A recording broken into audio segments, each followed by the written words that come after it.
Oh, kuya, ba't nandito ka? May nangyari ba sa pamangkin ko? Natake ba siya? Hindi, Mars. Okay ngayon si Andrea. Hindi na siya inaatake uli.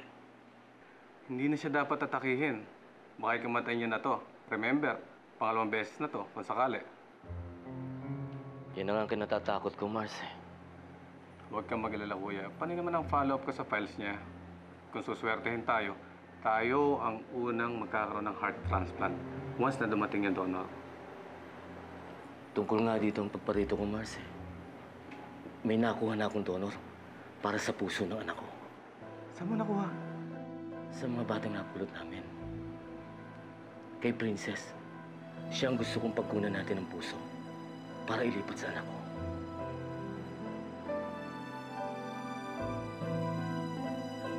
Nay, hindi pa po ba tayo kakain? Nagugutom na kami.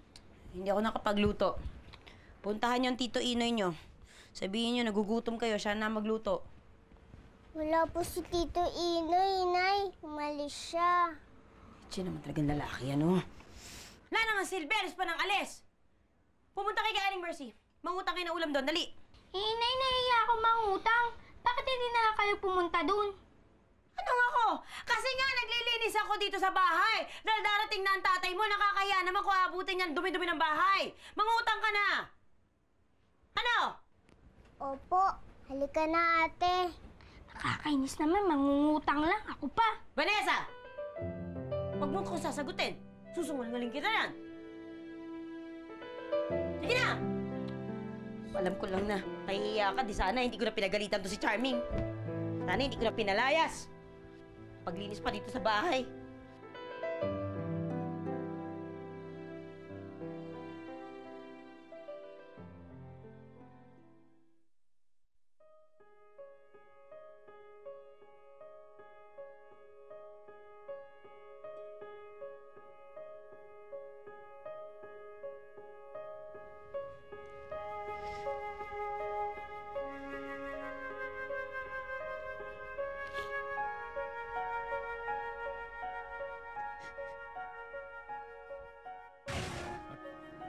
Ang worry ko lang, ayoko maramdaman ni Princess na malayo yung loob mo sa kanya. Abel, you have to remember, sa iyo nanggaling si Princess. Dugo at laman mo siya, okay? Hayaan mo. Pag-aaralan ko na mawala to. Naniniwala naman ako na hindi magtatagal itong nararamdaman ko. Baka marami lang akong iniisip. Sorry, Andrea.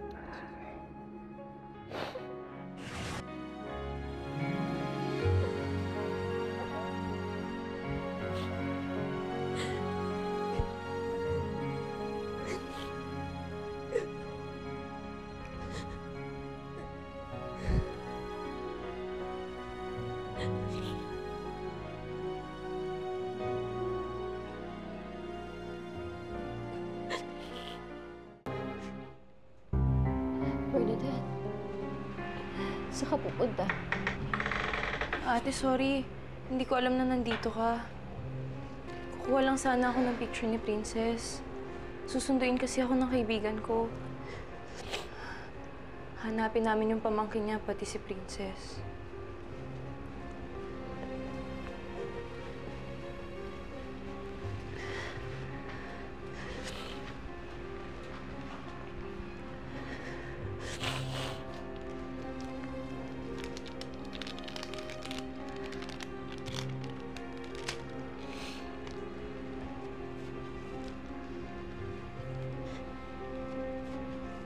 Ito.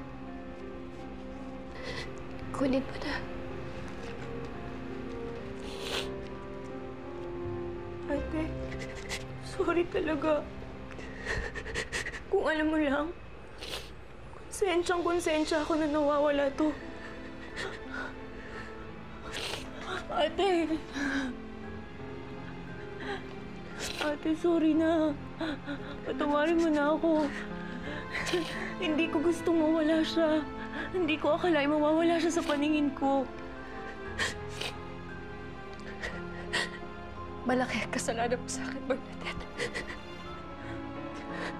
Pero ano pang saysay magalit ako sa'yo. Ngayon pa na. Ngayon lang tayo nagkita ulit. Pero alam mo, Bernadette,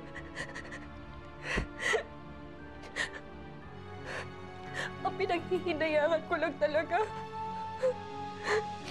Kung kailan handang-handa na umali ng buong si Princess. Wala na siya. Hindi ko naiintindihan. Bakit gano'n? Bakit lahat ng taong mahal ko